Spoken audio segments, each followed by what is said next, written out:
Good morning, everyone. Thank you for coming to the session. This is Engaging Across Divides, Civility, Authority and Responsibility in Higher Education. I'm Allison Wu. I run 1636 Forum, an alumni organization at Harvard dedicated to academic excellence and academic freedom. We're going to start today, we're going to do 3 different talks, and we're going to start with Professor Nicholas BUCCOLA. He's going to speak on Don't Do It, Jimmy, James Baldwin, and the duty to engage. And then I will come around with a mic afterwards for any questions. Sorry. But for now, I'm going to hand it over to him.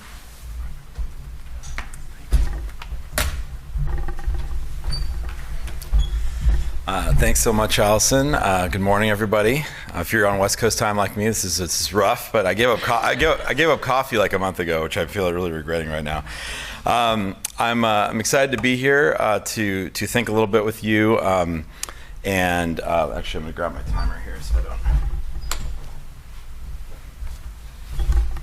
I've been thinking about James Baldwin for a long time, and when Heterodox, Academy got on my radar and the themes of this particular conference, I thought this would be a really interesting place to think with you about Baldwin and this idea of the duty to engage.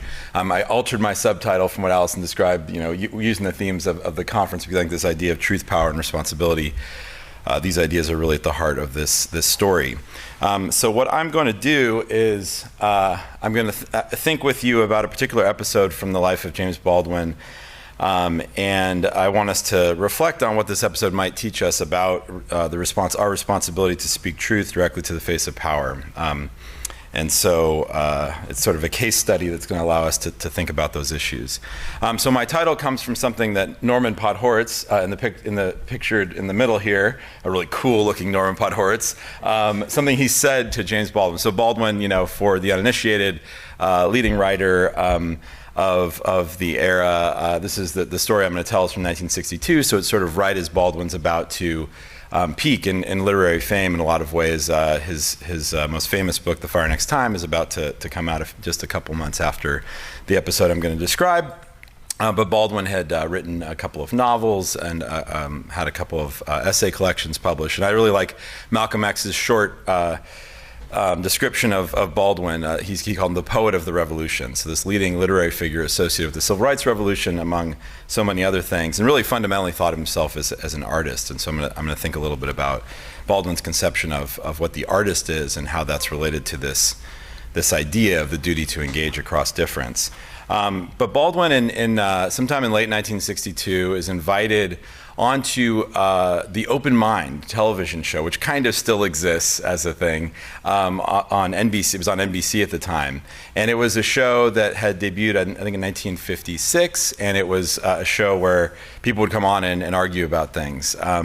And he's invited onto the show to sit down with the gentleman on the left there, James Jackson Kilpatrick, who was at the time the leading salesman for segregation. Kilpatrick was the editor of a newspaper in Richmond, Virginia. He was Oklahoman by birth, but a very proud defender of segregation. He was really devoted his blood, sweat, and tears, 18 hours a day, writing editorials, writing for national magazines, going on television, going around speaking on college campuses to defending segregation and white supremacy. And so Baldwin's invited on to debate Kilpatrick. Kilpatrick had a book about to come out called The Case for School Segregation. Baldwin's most recently published essay collection at the time was Nobody Knows My Name, which was in part consisted of Baldwin's reflections on his first journeys to the American South. And so NBC has this idea to invite these two guys onto television to discuss segregation. Baldwin gets this invitation, and Norman Podhoretz, among many others, said, "Don't do it, Jimmy. This is a really bad idea. You shouldn't go on television with James Jackson Kilpatrick. Your mere presence there will sort of dignify his position." And so everyone around Baldwin is telling him not to do it, but he does it. He decides to go on this show and have this discussion with Kilpatrick. Now, one of the things about the the archive. I spent a lot of time in the Baldwin archive. Indeed, I was there yesterday up in Harlem. It's a very tricky archive. It's a funky archive. It's a very incomplete archive, disorganized in a lot of ways.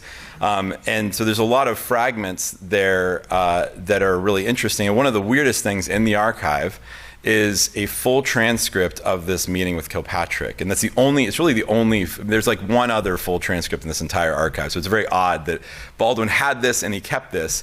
The Open Mind archive is a little bit tricky itself, and so I don't even know if they have one. They probably do somewhere in some vault here in New York. But anyway, I've been spending a lot of time with this transcript. And one of the things I'm trying to think through, and I've written a little bit about this and I'm writing more about it, is some of the sort of questions that occur to me as I'm reflecting on the sort of the why. Why did Baldwin decide to go on TV with Kilpatrick? Why did he feel a sense of responsibility to debate Kilpatrick? That's something that the archive, the historical record, Baldwin's own published writings don't really tell us. There's not really a clear answer to that question. So there's room for sort of some speculation and thinking about how his philosophy might help us make sense of an answer. And also how, I think this is a much more complicated question. We need like a full talk, to really get into this, but I want to give you a sense of some of the how, what Baldwin did that night and what he refused to do that night, and how that might help us think through these questions of truth, power, and responsibility. And also the limits. What are the limits of Baldwin's position? I have one example from later in his life where he refused to go on a particular program, and just to sort of put out sort of another way of thinking about these things, I want to share that toward the end of my presentation. So just to give a little bit of the context of this night. So Baldwin is invited to sit for this discussion with Kilpatrick in October 1962. This is October 1962. A lot happened. A lot happened in that time period. But just before, on September 30th, 1962. The Battle at Ole Miss occurred. So this is a long and complicated story, but you have James Meredith, this Air Force veteran who had been, had legal authorization to enroll at the University of Mississippi, and the governor of Mississippi was refusing to allow him, had refused on numerous occasions. The federal courts were telling him, you have to let this Air Force veteran enroll, but this was a all-white institution, and Governor Ross Barnett was unwilling to do that. And so he's rallying people. He goes to the football game. He goes to the Ole Miss football game to rally the crowd. Every self-respecting Southerner needs to stand up and keep Meredith out of Ole Miss. All this comes to a head on September 30th when federal marshals bring Meredith to the registrar, and this is after repeatedly bringing him there to register for classes. And all hell breaks loose. There's rioting on the campus, both from students, but also from people who came from outside of campus. A lot of right-wing activists like General Edwin Walker were rallying people on the radio, saying you have a responsibility to go to Mississippi and defend the university's right to keep Meredith out. So hundreds of people are arrested. 2 people die. Dozens are injured. It's this complete catastrophe on the campus, and eventually President Kennedy sends in troops to quell this rebellion. So Baldwin, to just imagine, that's maybe 2 weeks before he sits down across the table from James Jackson Kilpatrick.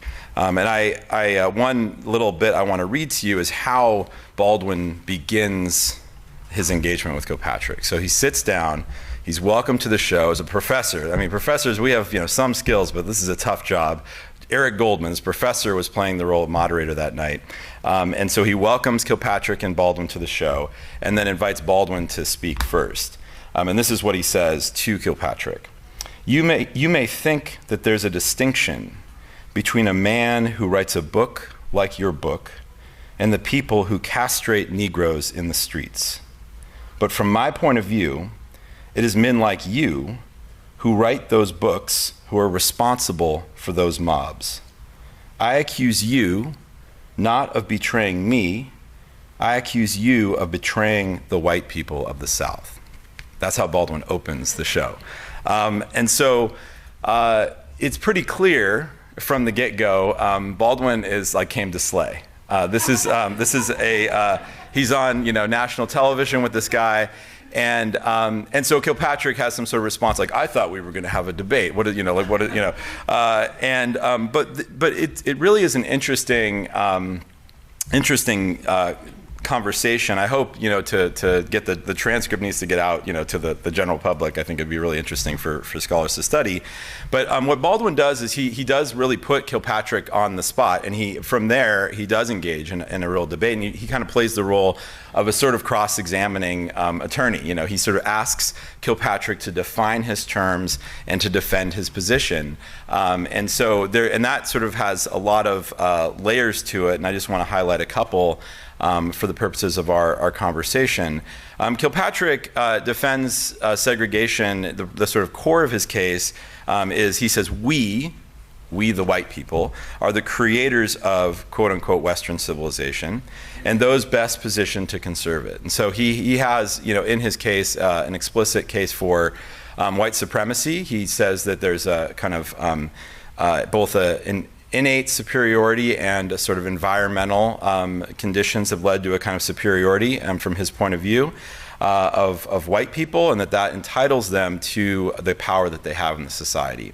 And so, and related to all this, he sort of relates it to like, this is the reason why we need to keep the schools segregated, because we are superior and we need to have our children educated separately. And so that's kind of the sort of core of his case. And so Baldwin at every point questions Kilpatrick about all these different parts of his case, like the sort of the claims that he's making about superiority. He's citing various like what he says are reputable scholars who are making these arguments. He asks him what he means by Western civilization. He asks him, what are you actually doing to conserve what you take to be the core of Western civilization? So Baldwin goes back and forth with Kilpatrick in this way. And there's a number of parts of Baldwin's case that I think are really interesting and worth thinking about. But he asked Kilpatrick to define his terms, and he also tries to get Kilpatrick to see the ways in which his accusations against Baldwin and against all black people are in a sense should be understood as an indictment of himself and what he represents. Now, I think Baldwin knows perfectly well that this is not something that he's going to convince James Jackson Kilpatrick of on that night, but he's engaging with Kilpatrick in a way that I think is meant for hopefully other people, mostly white people watching at home, might see in this argument some reasons why they don't want to be Kilpatrick in this conversation. They might want to be closer to Baldwin. And one of the central pieces that I want to highlight before just sort of returning to the big questions at the heart of this story, is Baldwin. I think he says to Kilpatrick, especially because the core of Kilpatrick's case is that I am here to defend Western civilization. I am here to defend American civilization against what he takes to be barbarians at the gate. And Baldwin says, well, let's talk about Western civilization. Let's talk about what you care about, what you're trying to conserve. You claim to be a Christian. Let's talk about the ways in which your Christianity is manifesting itself in your defense of white supremacy and segregation. That's a tough one for Kilpatrick to answer. You claim to be a defender. Kilpatrick, one of the things he loved to do, he ends up kind of having a second life as the sort of conservative voice on 60 Minutes, point counterpoint. He fashions himself as a kind of quasi-constitutional scholar. He has all these, sophisticated arguments about states' rights and the 10th Amendment and so on. And Baldwin says, let's talk about the Constitution. Let's talk about the Declaration of Independence. Let's talk about the ideas of natural rights, the ideas of equal protection, and so on. Is that part of this? Is that what you're trying to conserve? And can you tell me how that works out in the case of James Meredith, this supremely qualified Air Force veteran who's devoted service to the country, who's probably smarter than 95% of the students at Ole Miss? Why can't he attend this university? How is that related to these things you claim to value in Western civilization? And again, I don't think Kilpatrick gives a very compelling answer to that question. And Baldwin says straight up, he says, I think what you're really trying to conserve, if we're being honest, is your own power. You claim to be a conservative, and you certainly are a conservative in that sense. You're trying to conserve your own power, and I think I know why. And that's when Baldwin does something I think really remarkable, and this is kind of the core of his philosophy. I'm writing right now about Baldwin and the concept of love, and this doesn't seem like a love story, but I often say, like, there's a lot of stories in Baldwin's life that aren't love stories, but they're about love. And Baldwin's conception of love, for those of you who've read any Baldwin, you'll know that love comes up everywhere. Any essay, any speech, any novel, it's there. But it's a really complicated and I think unique understanding of love. Love for Baldwin is confrontational.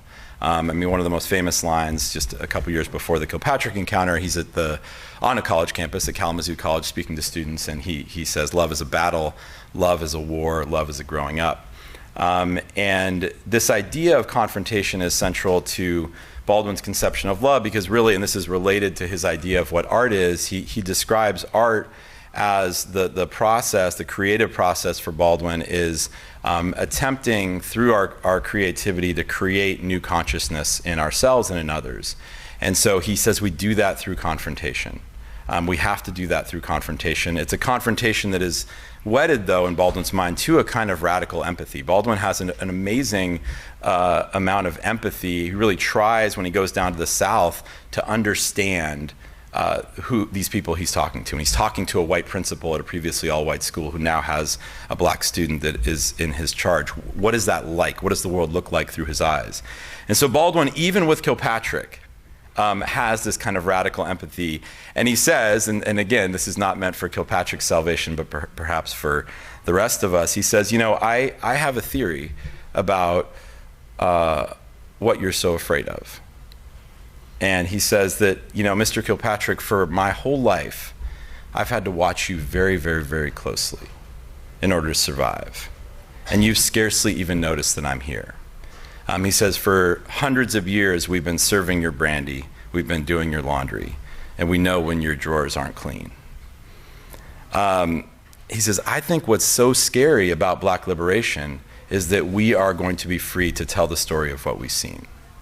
We know you, and you scarcely know yourself. Now, this is just kind of one of those moments when, again, Kilpatrick just kind of quickly dismisses this, but I think it's a moment, again, where Baldwin wants us to reflect on something really fundamental about what we think we know, and perhaps some of the ways that we might complicate that. I just want to give one example before concluding of when Baldwin said no, and this is another kind of weird thing in the archive where I can't quite, there's just missing pieces where I don't know, like, what is the nature of this invitation? The best I can gather is that he was living in France, and he's invited, he was a transatlantic commuter is what he called himself. So he's invited in 1975 to debate the merits of the Ku Klux Klan. Now, I don't know who had this idea. Like, it seems like, well, whatever. I don't know what the kind of the proposition before the House would have been, but he actually accepts the invitation initially, and then what we have in the archive is a withdrawal and sort of a statement that he asked to be read, and he said, "I am not appearing tonight because on cold reflection I've decided there is nothing to debate. The Klan terrorized, flogged, hanged, castrated, burned alive, in a word, murdered hundreds of thousands of black people. No one in good faith can possibly debate this, and I have neither the right nor the desire to pretend to have an open mind on the subject." And then this line, which a lot of Baldwin quotes float around social media, and this is one of them that's been floating around in the last few years. "Permit me then, as someone who loves both his own country and yours, to suggest that the right of every human being is not the right to live of every human being is not a debatable subject. To debate the undebatable can be a way of avoiding the truth of our responsibility for each other." So we have two of our big words of this conference right there in that sentence. So there were limits to this for Baldwin, and I think one of the questions that I find just kind of in this story, and this is this tension, right, between what I think is clearly Baldwin's duty to engage. I mean, he was willing to sit down with just about anybody and engage in these discussions, but there were limits to this. And so I think one of the things that we're thinking about in spaces like this is, what are those limits, or do they exist at all, or how do we think about differentiating something like the invitation to debate Kilpatrick and the invitation to debate the merits of the Ku Klux Klan.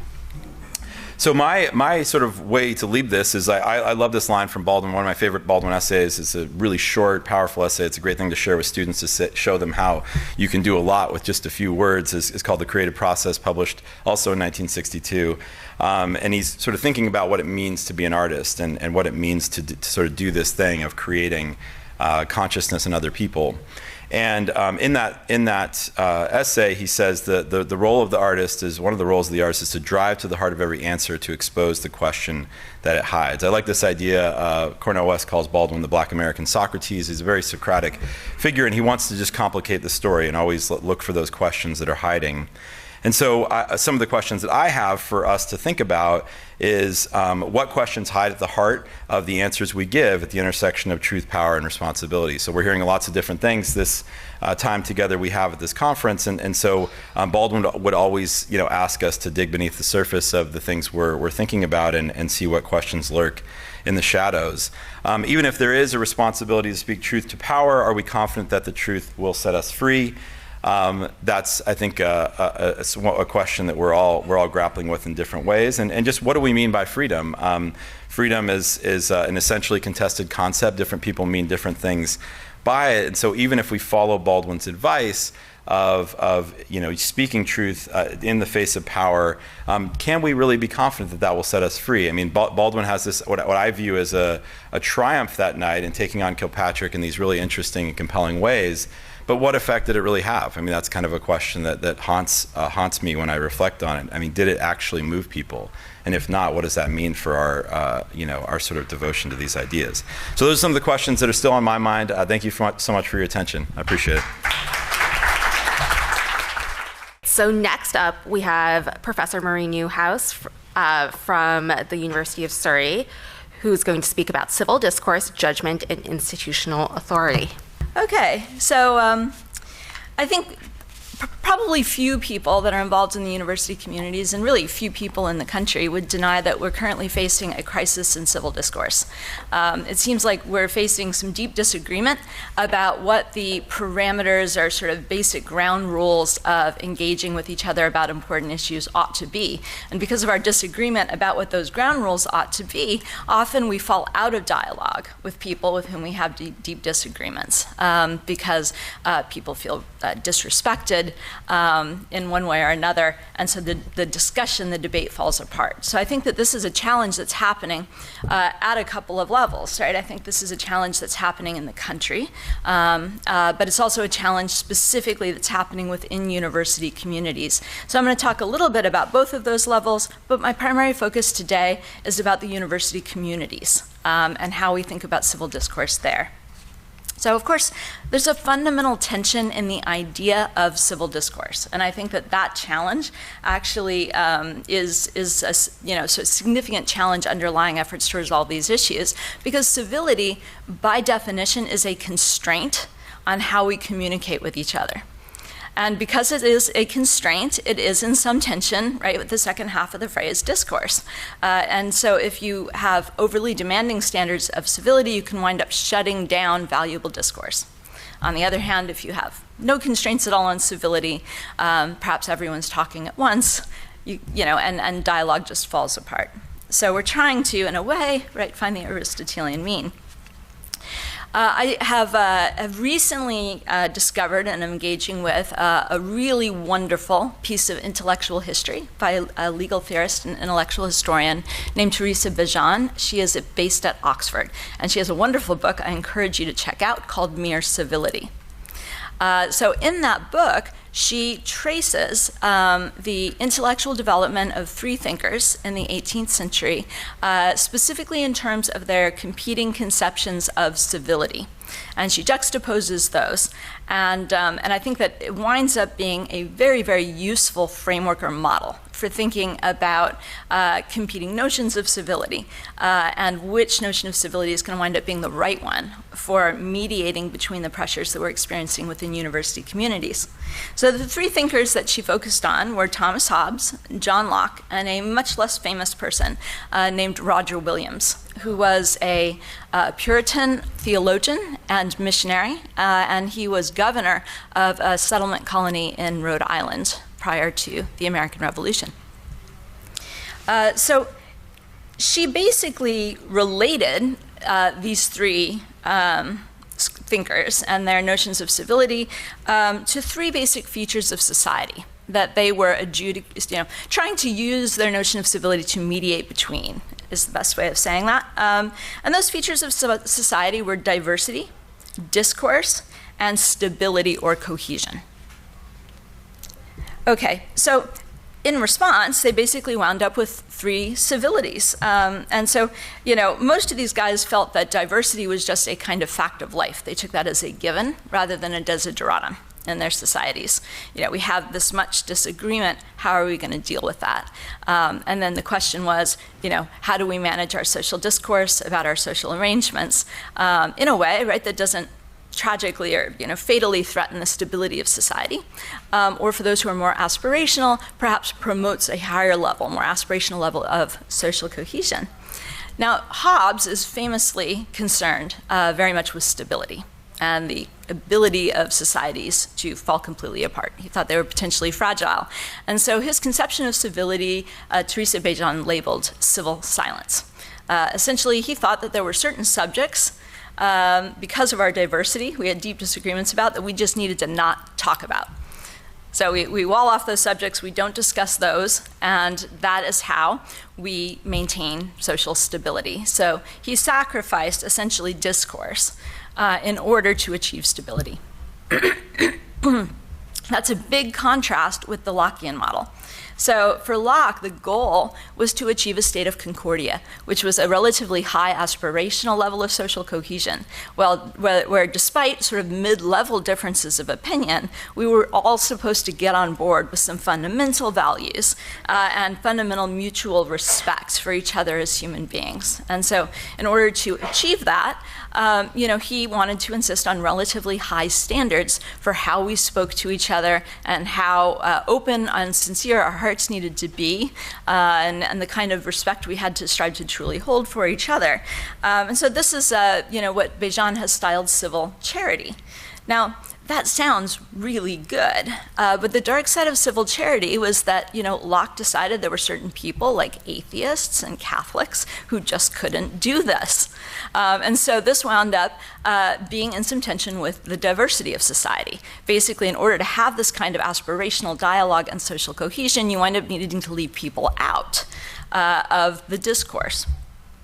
So then, of course, there was Roger Williams, right? Now, Roger Williams would have found, he was a radical Puritan, and I think he would have found Locke's civil charity off-putting for that reason. He was probably one of the guys that Locke thought was a little bit too crazy and might need to be excluded from the dialogue. But he did not agree with Hobbes's view that just shutting down dialogue was the way to go in order to promote stability. Why? Well, he was navigating a strikingly diverse community as governor of Rhode Island. Apparently it had become a sort of collection of different religious dissidents coming in from different countries of origin, and they had, fairly, sort of, for the time, militarily powerful, potentially dangerous Native American communities on either side of them. And so he had to figure out how to navigate an enormous amount of diversity. Moreover, there was his personal orientation, which was that he was a Puritan missionary. He really did believe that he was right and everybody else was wrong. So it's not the case that he was some sort of cultural relativist who thought all these ideas were equally good. He thought he was right and they were wrong, but that it was his job, it was his mission to convert everybody to the truth. And he thought if he did not remain in dialogue with everybody, he couldn't do that. He couldn't achieve his life mission. And so he wound up settling on what Teresa has called, but it was pulled out of his own writings, mere civility, mere civility. And mere civility refers to just the bare minimum kind of superficial conventions of civility that you need to sort of keep society clicking along. And he did not insist that you cultivate deep respect in your heart for everybody else. He thought that was too much. He said, we need some ground rules of conduct that will enable us to continue talking across difference, whether or not we have genuinely warm feelings toward each other or not, because the most important thing is to continue to talk. That was his view. So three very different pictures, but notice that they all are trying to navigate the tensions between those three social features: diversity, discourse, stability. And Bejan never says this, but I think there's an important lesson that emerges from this model, and it's one of the two reasons why I think this is important for universities. So the insight is basically that you can't really maximize along all three of these parameters. So you can't be trying to max out on your diversity, your discourse, and your stability or cohesion all at the same time. It's like that internet meme. Have you ever seen the one where they say, fast, good, cheap, pick two? Right? You can have it fast and cheap, you can have it fast and good, but it'll be really expensive. This is like that, I have come to believe. I think that's the lesson that emerges. You can basically pick two. And so which two should universities pick is one of the questions that I'm interested in. And I'm going to come back to that one in just a second. But I want to give you the second reason why I think that this is an interesting way of potentially thinking about civil discourse in universities. And that's that when we think about the pathologies of universities about which we in this room are concerned, that have come up in the news, et cetera, it turns out that they sort very neatly and tidily into failures of these three basic community features. So for example, ideological hiring criteria or dismissal, cancellation of people for saying the wrong thing, wind up being sort of failure modes of diversity. Speech codes, no platforming, recreational sort of culturally embedded recreational ridicule, right, of unpopular within academia views in social settings all across academia, and the chilling effect that that generates for students, especially perhaps graduate students. Those all strike me as failure modes of discourse. And finally, of course, we've all seen, unfortunately, way too much on the cable news, things like doxing, vandalism, disorder such that outside police, right, have come in to the university communities to straighten things out. Occupation of buildings, those look like failure modes of stability. So this starts to look like a useful framework, I think, when we think about what's wrong with universities and how we'd like to improve our discourse culture. So universities, of course, are different from states, right? And so Teresa Bejan was interested in states, and the thinkers that she highlights were interested in states. So how do we adjust our thinking in the context of this very different type of institution? States need, depending on your personal flavor of liberalism, a just basic structure, a rightful condition, or a social contract. University, on the other hand, I want to claim, needs to be guided by its mission when it needs to adjudicate between or weight, come to an understanding of how it's going to think about these community features. University decision makers are fiduciaries. They only have authority to deploy the powers and resources of the university in the service of the mission. So I think that needs to be the touchstone. And although I believe that there is some room for latitude in terms of what a university's mission is, I'm going to go ahead and suppose for the purpose of this analysis that the heart of it is going to be education and research, learning new things about the world, conveying things to the next generation. And so I'm going to hypothesize that diversity is more important for universities than it is for states. States can take it as a fact of life, however much diversity they have. They can make some policy changes at the margins if they're the kind of state that attracts immigrants about how much diversity they want to have. But they don't have nearly as much control over the composition of their community as universities do. And universities have a mission of pursuing new knowledge and disseminating that knowledge widely in society. It seems like if you want to achieve those things, you do need a fair amount of diversity. And it's not because all ideas are equally good, but because the idea of pursuing new knowledge presupposes that we don't know everything already. And if we don't know everything already, then we've got to have competing ideas, because we know some of our current ideas are wrong. Discourse, of course, is existentially important, both for our research function and for our teaching function.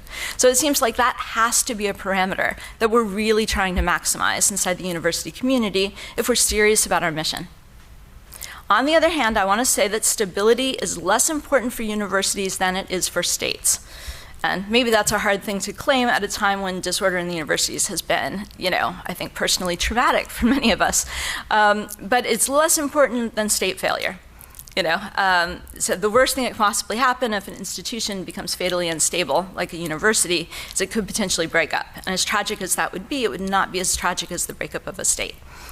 So I'm going to suggest that once you take all that on board, if that is right, it starts to look like mere civility, Roger Williams's conception, might actually be the right conception for universities as institutions when they're thinking about how they're setting speech policies.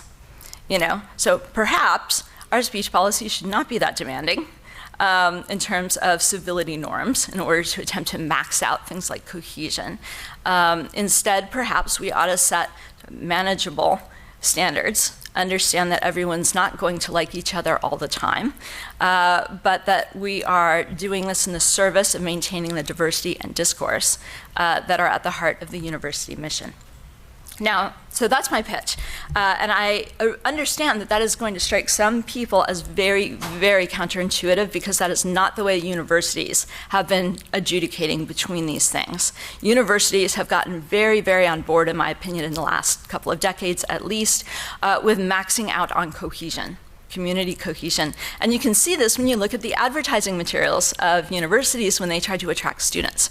They talk about what a wonderful utopian community they are and how everyone loves each other and they've got a wonderful shared sense of, of what they're all about and values, et cetera. And I think that, staff really like that, faculty really like that too. It is enjoyable to be in a highly cohesive community as long as you're not the one outlier. As long as you're part of the swim of what everybody seems to agree on in your community, that's very, very comfortable for institutional insiders. And I think, why did universities head in that direction? Partially maybe just a simple principal-agent problem. This is nice for insiders, but also potentially in pursuit of their mission because they are competing for exceptionally talented and motivated people. Discovering new knowledge is really hard. It's not easy. And so if you want to be a great institution that discovers new knowledge, you have to try to bring in the brightest, most hardworking people you can, and you're competing with other institutions for that. So if you want to grab and retain those people, offering them a very cohesive, very personally, socially congenial community is one way to do that. And so you can sort of see why this seems like it made sense to universities for a long time. So I think that's a serious consideration, and it has led to a kind of utopian arms race amongst universities, in order to attract talent away from the other university that's promising a perfectly jolly, happy, congenial community. You have to promise one too. And so that is one explanation for why we are where we are right now.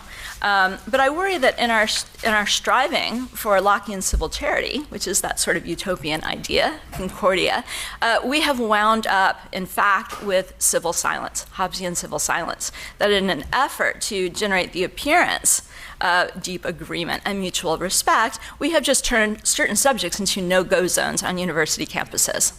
But civil silence is inimical to discourse, and so that takes us away from our university mission.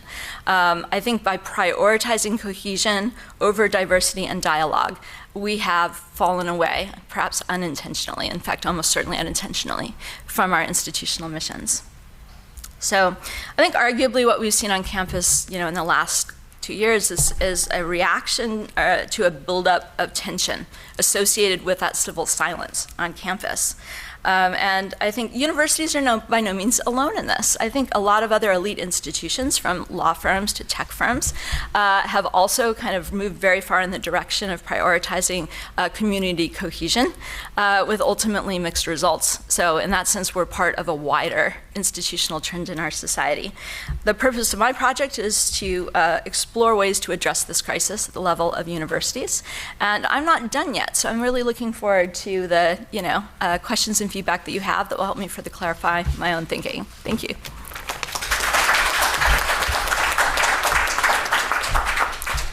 Thank you for that. Next up, we have Antisemitism, Title VI, and the Need for Civil Discourse on University Campuses.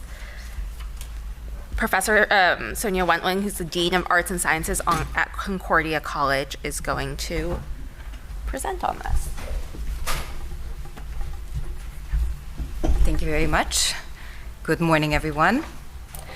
I come to this topic, anti-Semitism, Title VI, and the need for civil discourse on college campuses, as a historian who used to teach a course on global anti-Semitism and then moved to the dean position, where I no longer have the classroom setting in order to raise awareness. The October 7 attacks and the aftermath that led to a wave of protest as a result of Israel's war in Gaza, and as you can see on the map, nationwide, but also concentrated in various parts of the country, particularly at elite institutions, has really shown that campus protests, while mostly peaceful, have also shown instances of vandalism, of harassment, and open hostility toward Jewish as well as Israeli students. And hostility toward Israel has really become a cornerstone of anti-Semitism in the 21st century and has had real consequences on as well as off campus. As the annual audit by the ADL, the report that was released in April of 2025 shows that anti-Semitic incidents in the United States surged by 344%, over 9,000 incidents in 2024 alone. That amounts to the highest number recorded in 46 years.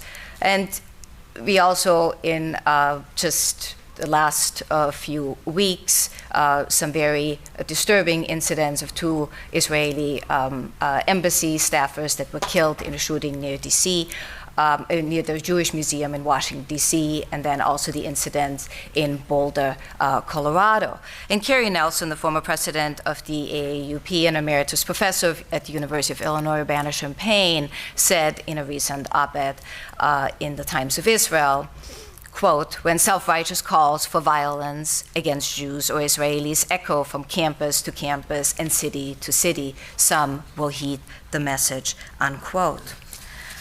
So these events demand that we ask certain questions, and particularly how should colleges and universities respond to this rise in anti-Semitism on college campuses, but also off college campuses. It has led to an erosion of civil discourse. And the question that was raised in the news media, but also by scholars, why did the October 7 attacks become a flashpoint for the most intense wave of anti-Semitism? Or as The Atlantic put it, did October 7 create a permission structure for anti-Semitism? When does hate speech cross the line into incitement? What can colleges do to condemn anti-Semitism and still uphold the values of academic freedom? How should we distinguish between legitimate political criticism and hate-based harassment? What obligations do institutions have under the Title VI of the 1964 Civil Rights Act? Well, I will not be able to answer all these questions that I just raised, but I will focus just on three topics that nonetheless are plenty to cover. I will dive a little bit into the history and definitions of anti-Semitism, then discuss what is Title VI and what are the implications for civil discourse across difference. This picture shows cracks in the stele of the Berlin Holocaust Memorial, and they literally have become a metaphor for the debate about anti-Semitism and the role of Holocaust remembrance. Even well-established narratives like the culture of Holocaust remembrance in Germany are subject to external pressures, whether from political discourse, ideological disputes, or shifting academic debates, and not just in Germany. A recent survey of European and American youth revealed shocking gaps in knowledge about the Holocaust and anti-Semitism across countries surveyed. 18 to 29-year-olds are more likely to believe that the number of Jews killed during the Holocaust has been exaggerated, and nearly half could not name a single concentration camp where there was a system of over 40,000 camps during World War II. Negative attitudes about Jews and negative experiences for Jews by every metric are growing. And most troubling, anti-Semitism is on the rise among younger generations of Americans. Millennials now lead the way, harboring the most anti-Semitic views, followed by members of Gen Z. According to an ADL study in 2014, roughly 9% of Americans harbored extensive anti-Semitic views. That figure stands at 24% today. So where nearly one in four hold intolerant attitudes toward Jews, anti-Semitism can no longer be considered a fringe belief. What we are witnessing is a normalization of anti-Semitism across society. So what is anti-Semitism? Well, it really is a question that connects three interrelated issues: the question, who are Jews, what is anti-Semitism, and what is Zionism? Who are Jews? Throughout American history, Jews were primarily considered a religious minority. But for also this discussion, it's very important to note that that in itself does not suffice. Jews are a people whose identity has particularly been shaped by the Holocaust, as well as by the creation of the State of Israel in 1948. And that leads us sort of to this definition of what is Zionism. And according to a recent study, it became very clear that most young people cannot even define anti-Semitism. I think the percentage lies between 66 to 71%. But Zionism, at its core, is the idea and realization of a Jewish nation state that is indigenous to the Jewish people. Its political expression gained prominence with Theodor Herzl in 1896 during the Age of Nationalism and found realization in 1948. The term anti-Semitism, curious enough, it was coined by German Wilhelm Marr in 1879, and it was actually described as a positive attitude. He called in his pamphlet for people to be anti-Semitic because he envisioned this racial war between Germans and Jews. And anti-Semitism is a complex phenomenon that has existed, or the longest hatred, for over 2,000 years. But a very common definition that has been widely adopted is the 2016 IRA definition, and that is also draws inspiration from Nathan Sharansky's 3D test that comes down to demonization, double standards, and delegitimization that is applied to Jews both individually and collectively, including the State of Israel. The definition has informed the U.S. State Department policies, presidential executive orders, the application of Title VI of the 1964 Civil Rights Act. There are other definitions, and I don't have time to get into it, but we can discuss that as part of our discussion. Just to focus, that IRA lists some examples that should guide the definition, understanding, and application of anti-Semitism, and as part of its 11 examples that it has listed on its website, denying the Jewish people their right to self-determination by claiming that the State of Israel is a racist endeavor falls under anti-Semitism. Using symbols and images associated with classic anti-Semitism, like the blood libel, to characterize Israel or Israelis, drawing comparisons of contemporary Israeli policy to that of the Nazis, what is often referred to as Holocaust inversion, or holding Jews collectively responsible for actions of the State of Israel. Now, American anti-Semitism, in the year 2000, Spencer Blakesley, his book, The Death of American Anti-Semitism, declared it dead. Well, how things have changed. And just to note that anti-Semitism on the right has really emerged during the 21st century in the context of the Great Replacement theory. We saw the recent incidents of the riots in Charlottesville, Virginia, the Tree of Life synagogue shooting, and on the left, the response to the Hamas attacks of October 7, where proponents claim that it is just anti-Zionism but not anti-Semitism. According to an ADL survey, 17% of Gen Z agrees with the anti-Zionist idea that the solution to the Israeli-Palestinian conflict should be, quote, the termination of the state of Israel. That compares to just 2% among baby boomers. So what is anti-Semitism? Anti-Semitism at its core is a conspiracy theory, one that paradoxically portrays Jews as both all-powerful and subhuman. A foundational text are the Protocols of the Elders of Zion, a Russian forgery from 1905 that claimed the Jews seek world domination, that had incredible staying power and has been reprinted ever since. And while the Bolsheviks initially condemned that forgery, by 1972 the Soviet Union completely reversed its position on the conspiracy theory by not framing it in terms of Jews and Judaism, but in terms of Jews and Zionism, and defining Zionism as racism, colonialism, and imperialism. And as you can see on those cartoons, images of Jewish-looking spiders, Jews as a Bolshevik threat portrayed by Nazi propaganda in the 1930s, and then in the 1970s, Soviet propaganda with Jews as a Zionist threat. So anti-Semitism and anti-Zionism today are often conspiracy-based and rely on the same anti-Semitic tropes. After the Six-Day War of 1967, Soviet propaganda increasingly cast the Arab-Israeli conflict as imperialism versus national liberation, Zionism as a racist ideology, and leading to the delegitimization of the very notion of a Jewish state and Zionism itself. And it would culminate in 1975. The Soviet Union introduced the Zionism is Racism resolution, and the United Nations would pass that resolution. It was in effect until 1991. The Soviet Union dissolved. But in 2001, at the Durban Conference in South Africa, again, a global effort to delegitimate Israel, and as you see in the cartoons, again, the use of Holocaust inversion, Jews and Israelis now depicted as Nazis, as the perpetrators of committing genocide.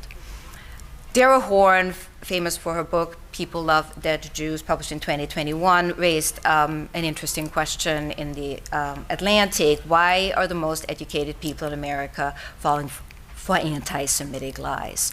And she comes to the conclusion that the through line of anti-Semitism for thousands of years has been the denial of truth and the promotion of lies. And these lies are all part of a foundational big lie that essentially leads to this notion that anti-Semitism itself is a righteous act of resistance against evil, because Jews are collectively evil and have no right to exist. And she says today the big lie is winning. And very ironically, that leads us right back to Wilhelm Marr's original message and definition of anti-Semitism. Deborah Lipstadt, the US envoy under the Biden administration to combat anti-Semitism, however, makes also very clear that the fight against anti-Semitism should not be politicized and should not be viewed through a left-right lens, because then it becomes a matter of a partisan debate, and it really obscures the real fight against anti-Semitism and can only further fuel it. But how does this all relate to Title VI now? What are the protections under Title VI? Well, Title VI of the Civil Rights Act of 1964 say that no person in the United States shall be discriminated on the ground of race, color, or national origin, and be excluded from participation, denied the benefit of, or subjected to discrimination under any program or activity receiving federal financial assistance. It was really the Dear Colleague letters after the September 11 attacks that began to broaden the sort of interpretation and application of Title VI. In the Dear Colleague letter in 2004, which was specifically issued in response to growing intolerance and harassment of students after September 11, it was said that groups that face discrimination on the basis of shared ethnic characteristics may not be denied the protection of our civil rights laws on the ground that they also share a common faith. So while religion was not part of the original definition, this was a way that religious group also ended up being included under Title VI. And the Department of Justice Dear Colleague letter of 2010 says also Title VI, specifically stating, does not prohibit discrimination on the basis of religion. Discrimination against Jews, Muslims, Sikhs, and members of other religious groups violates Title VI when that discrimination is based on the group's actual or perceived shared ancestry or ethnic characteristics. And that takes us back to this notion, Jews as a people, Jews having as part of their identity a strong connection with the indigenous land of Israel. The executive order passed under the first Trump administration in 2019, and that's why I mentioned the IRA definition, issued sort of the guideline that all executive departments and agencies charged with enforcing Title VI shall now consider the IRA definition as the working definition in enforcing Title VI. And we have a case in 2020 at the University of Illinois Urbana-Champaign where Jewish students, pro-Israel students, were excluded from campus organizations, and where the university then responded and then clarified that they not only deplore anti-Semitic incidents, but that all Jewish students, including those who identify with Israel or Jewish campus organization, should be able to participate in campus activities aimed at fighting racism and achieving social justice, because many Jewish students have been excluded from those very organizations because of their pro-Israel, pro-Zionist attitudes. They were considered, basically, they had invalidated themselves, delegitimized themselves. So this demonization and delegitimization of Jewish and pro-Israel students was condemned by the university. And in May 2023, the Biden administration introduced its U.S. national strategy to counter anti-Semitism and highlighted Jewish students and educators that are targeted for derision and exclusion on college campuses because of their real or perceived views about the state of Israel. When Jews are targeted because of their beliefs or their identity, when Israel is singled out, so it really follows kind of the IRA guidelines as well because of anti-Jewish hatred, that is anti-Semitism and that is acceptable. The recommendation was schools must take immediate and appropriate action to respond to harassment that creates a hostile environment. In May of 2024, so we're still talking about before the second Trump administration and how Title VI was applied. Again, a reiteration on actual or perceived shared ancestry, and it was further clarified to meet its obligation under Title VI, a university can, among other steps, communicate its opposition to stereotypical derogatory opinions, provide counseling and support for students affected by harassment, or take steps to establish a welcoming and respectful school campus. So this is all an invitation to advancing civil discourse on campus and creating a more welcoming environment. But then, January 2025, the second executive order, in addition to the one passed under Trump 1, really raised sort of the stakes to prosecute, remove, or otherwise hold to account the perpetrators of unlawful anti-Semitic harassment and violence, and that amounted to monitoring and reporting activities by alien students and staff relevant to those grounds, and for ensuring that such reports about aliens lead, as appropriate, to investigations, and if warranted, to even remove such aliens, and as we have seen, to even detention and deportation. So some reactions, and I'm not comprehensive in my coverage here, but also in January of 2025, Harvard adopted the definition of anti-Semitism for discipline cases, and it adopted the IRA definition to judge its discipline cases, and a debate ensued. Will this have a chilling effect on academic freedom? Will this lead to self-censorship among faculty? Or is this the most practical step to adopt anti-Semitism? So in a time of division within the academy where civil discourse is already eroding, and now within the context of anti-Semitism and various and the framework of various statements, it is really essential to not just debate academic freedom, but to relate it to the mission of higher education and to the mission of your institution. And that's why we'll briefly talk about how my institution has been trying to address this. The academy is divided. We have the AAUP reversal on academic boycotts, which, FIRE clearly stated was in breach of academic freedom. We have the guiding principles of the Chicago School, the report of the Committee on Freedom of Expression, the embrace of institutional neutrality by more and more institution. So as far as my institution is concerned, and I have 1.5 minutes left, hopefully, what we decided to do, I took some of my fellow administrators with me to the Brandeis Summer Institute on combating anti-Semitism in higher education, with people there from the Academic Engagement Network on Anti-Semitism and Jewish Identity, Constructive Dialogue Institute, which proved very, very helpful to really educate administrators who work in different departments of campus. We have engaged our faculty in faculty staff roundtables on conversations and really taken advantage of the CSE Campus Free Expression, a new roadmap resources that have been really helpful in educating faculty on the various thoughts and interpretations of academic freedom. So we have leaned into our existing infrastructure and building on our strength with interfaith traditions. I don't know if you attended the presentation by Shira Hoffa yesterday, where she concluded that religious students were more likely to engage in difficult conversations. And so we find that to be a strength of our institution as well. So I would like just to end with this one very famous quote by Deborah Lipstadt that said, "Anti-Semitism is like the canary in the coal mine of democracy. I can think of no democracy that tolerated anti-Semitism and remained a vibrant democracy or a vibrant place for civil discourse." Thank you.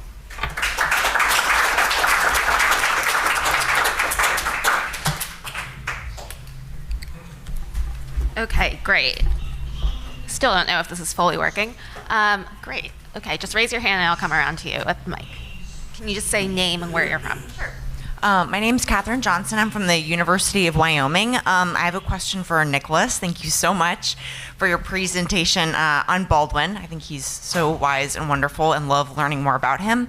My question was, I appreciated how you outlined the tension, or when you're talking about his belief in kind of this duty to engage, and of course you outlined the limits on that as far as certain topics are not really debatable, and I think that's really important. I'm wondering how if he wrote anything, or if he's informed your thinking at all about another tension maybe with the duty to engage, which is maybe a kind of self-preservation. And I guess what I'm thinking of is, in a time where at least I personally feel overwhelmed by everything that's going on. I feel sometimes overwhelmed by these issues at my own university, right? And I want to engage or speak. But how one might think about navigating that tension, if that makes sense, wanting, right, to engage, but then also feeling, I don't know, wanting to preserve your own, I don't know, sanity, or fill in the gaps, if that makes sense. Yeah, can everybody hear if we're at the table?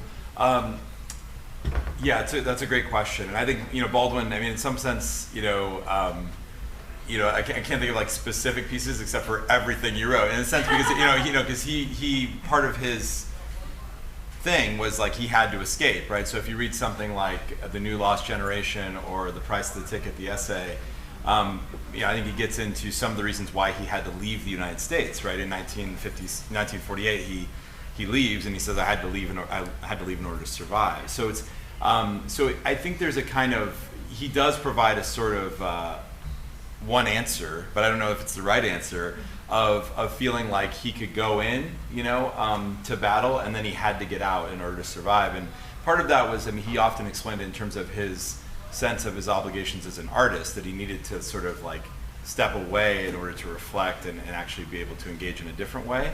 But I think, so I think he gives a kind of model that I think can be instructive. I mean, I've been thinking a lot recently about his brief but really important relationship with Medgar Evers, who is this Mississippi civil rights activist, and one of the things that I think really haunts Baldwin and also about Evers is that he refuses to leave, right? He's engaged 18 hours a day, every day of the week, and fighting against injustice in Mississippi. And Baldwin is sort of like how can somebody do this? He's like wondering how can you bear that on your shoulders. And so I definitely think he's alive to that tension, and I think all of us have to be, right? Because no matter how righteous our cause, if it destroys us, then that's not any use to the cause. Sorry, apparently we need the mic to go back and forth because of recordings. Yeah, we could. Yeah, should we just pop up? Great. First off, great panel, fabulous. Maria, I had just a question. If we take the sort of three-legged stool idea, and I think just as a side question, I'd be curious as to whether there's anything out there to sort of substantiate that as a sort of starting place. But with that aside, if the answer is that, or a suggestion is that stability is the leg that comparatively gets slightly less attention, what is that? I guess what might that look like on the ground if we say, well, okay, we're maximizing discourse and diversity, and comparatively, I'm assuming it doesn't mean, don't worry about stability at all, it'll take care of itself, but I guess in practice, what does that mean in terms of managing that leg that gets comparatively less attention?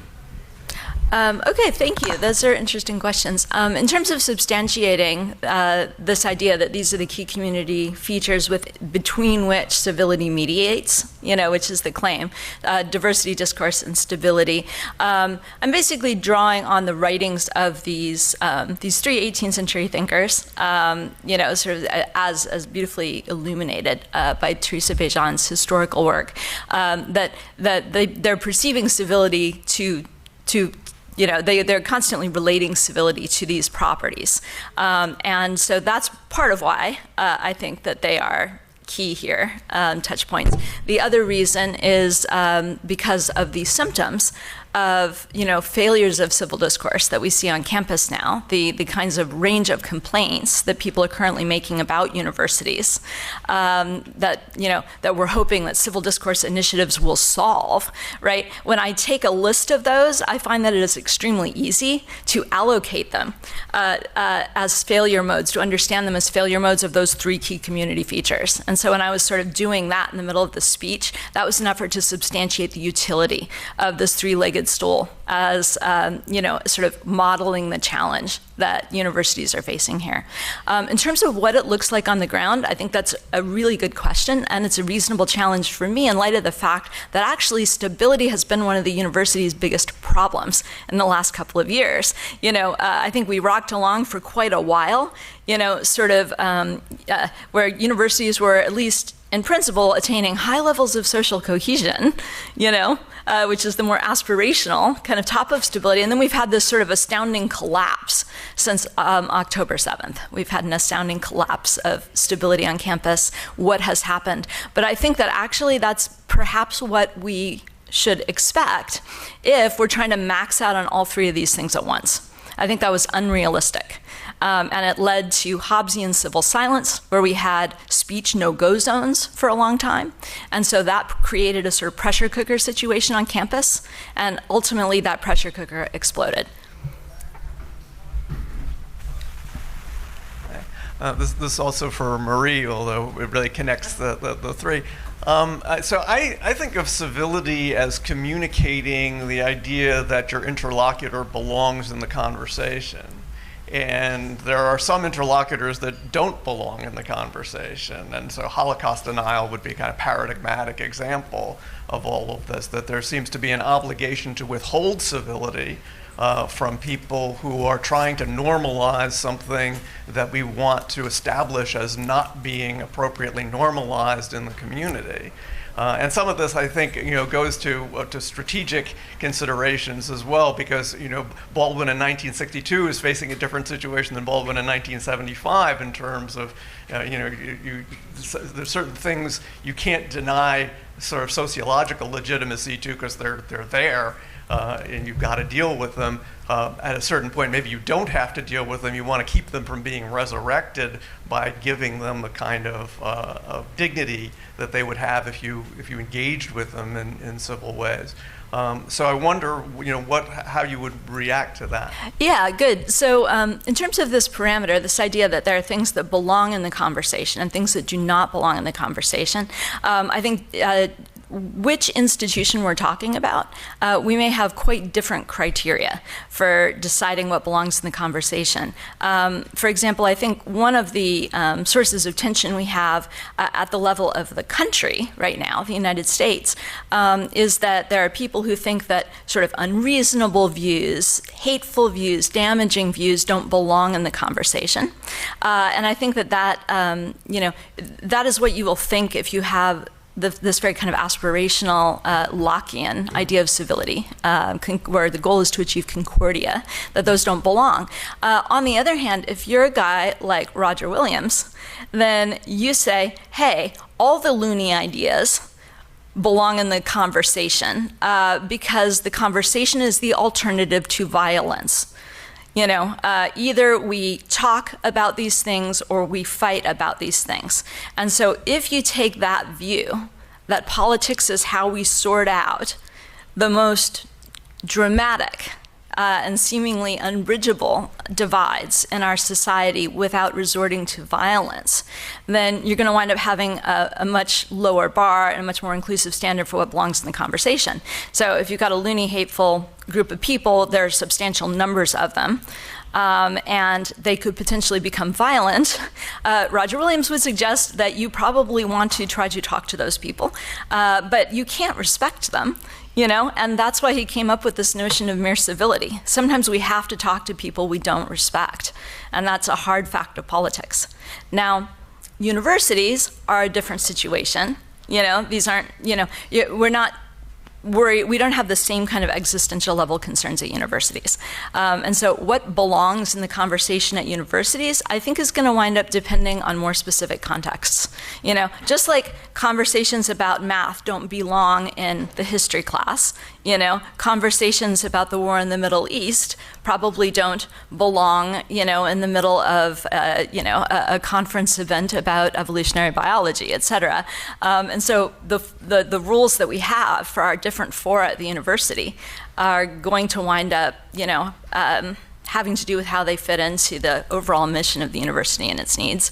And so obviously things like classroom disruption, I don't think I fully answered the last question about sort of what this means in practice, but you can't allow people to sort of butt in to destroy dialogue by putting in, totally unrelated dialogue into spaces that are created for learning dialogue or research dialogue. And so I do think that there's a sort of self-constraint that way. You need to promote dialogue, and sometimes that's going to require establishing certain domains for certain types of conversations. I don't think that's a complete answer to your question. It's the best I can do at the moment.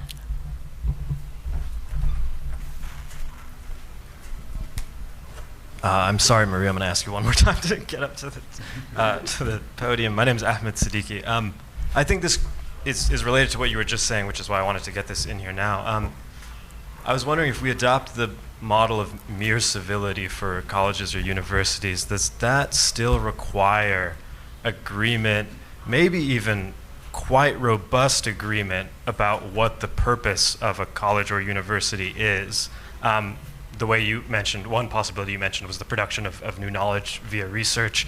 It could be seeking for the truth or educating people in a comprehensive way. But that would seem, if so, that would seem to be a real limit on what kind of diversity we're talking about, that there at least has to be agreed commitment to the shared mission of a college or university? And then are we just sort of asserting that that is the opinion that we're starting with? Great question. I think the answer is no. We do not have to insist on an agreement about the mission of the university. I think that administrators of a particular university are going to need to get on the same page about what the mission of the university is. And they've obviously got powerful stakeholders that they're going to have to engage with in order to arrive at those decisions and execute on those decisions. I think there's plenty of room in the approach I'm recommending for professors to follow the ground rules that have been established with the mission in mind, even if they disagree with the mission itself. And certainly nobody should ever be required to express agreement with the administration's understanding of the mission. I think that would be inimical to the spirit of intellectual freedom. Go ahead. I'm just going to follow up. Though it seems to me that those administrators need to have a robust confidence in that purpose and be prepared to face down those who find that they're not that are acting in ways that are inimical to that shared purpose. So I thought your answer was going to be yes. I understand your no, but it seems to me that the people running the store had better have a pretty clear idea of Okay, of so what he they're was doing. talking about agreement. You were talking about acting in a manner consistent with. Those are very different things. So I don't think that the faculty need to agree with the administration about the university's mission. I think they can see it differently, but they do need to follow the basic rules of the road that will make the execution of that mission possible. I think there's a big difference there.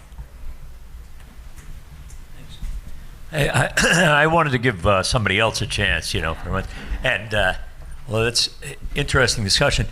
I guess I'm still mildly confounded with your. I'm sorry, I don't know your name, but I'm confounded by the conflation of anti-Zionism and anti-Semitism, and I mean, I think unless we're operating on the premise that all Zionists are Jews and all Jews are Zionists, while I can see a lot of overlap, and while I can see looking into the anti-Zionist camp and seeing within it expressions that are anti-Semitic, or seeing its members translate some of their activity and their activism, I think it's kind of unhealthy for discourse to and honestly, as I read that definition, I don't think it really fits. And so, and this is something that I've heard. I very much understand why it can seem that way, but I'm wondering if that's a hindrance, actually, in a way, to open discourse on anti-Semitism. Can you go up to the mic?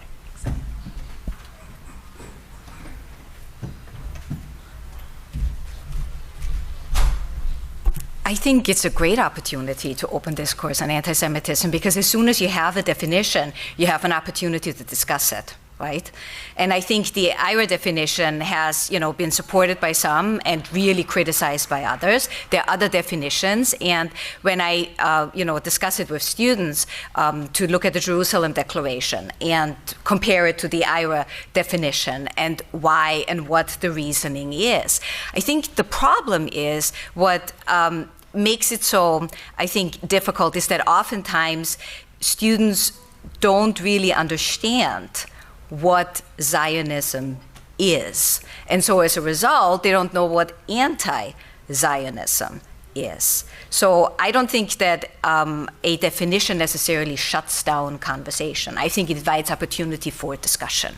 It's at least a basis that everyone can use to discuss it from. I don't know if I'm answering your question, but. Well, I think you answered why you feel that could even be a starting point in the classroom. Mm-hmm. And perhaps your experience has been that using that as a definition to start is not an impediment to discourse. If you demonstrate that you're accepting of the possibility of different definitions, then I think, I might present different ones. I just, that's because as I read the definition itself, mm-hmm. I think your expression is a little too easy about how they're conflated. I read the definition to say, when you think of Jewish institutions, I think, the synagogue, the kind of mm-hmm. attacks on things that now could Israel, if you take that definition to its natural nationalistic conclusion, then I could say, oh, well, anti-Zionism is anti-Semitism because Israel is essentially a Jewish institution. But especially in America, it goes to our norms where we have the democratic norm of not having state religion, or not having the establishment of the state, while supported in many ways by religion, instantiating that. I wonder, I'm a little concerned, I think, about starting from that point of view, or not having both definitions on the screen or something. I think what's important, and why the focus was the IRA definition, because that is the guiding definition that has been used to enforce Title VI. And that's the one that has been adopted by the State Department in 2010. And that's the one that has been guiding the executive orders. So for that reason, it's important to know what it stands for and how it is being interpreted and applied. So I'm not suggesting that this is the only definition or this is the way you have to see it. However, at the same time, it's, I think, also important to understand that one has to discuss the nature of Zionism and what delegitimization means, and what nationalism in terms of applied to different national aspiration means, and what applying double standard, what that means, and why that can easily venture into an area of anti-Semitism. Okay, we're a little over time, but thank you everyone for coming, and I think some people are around after if you want to come and ask more questions.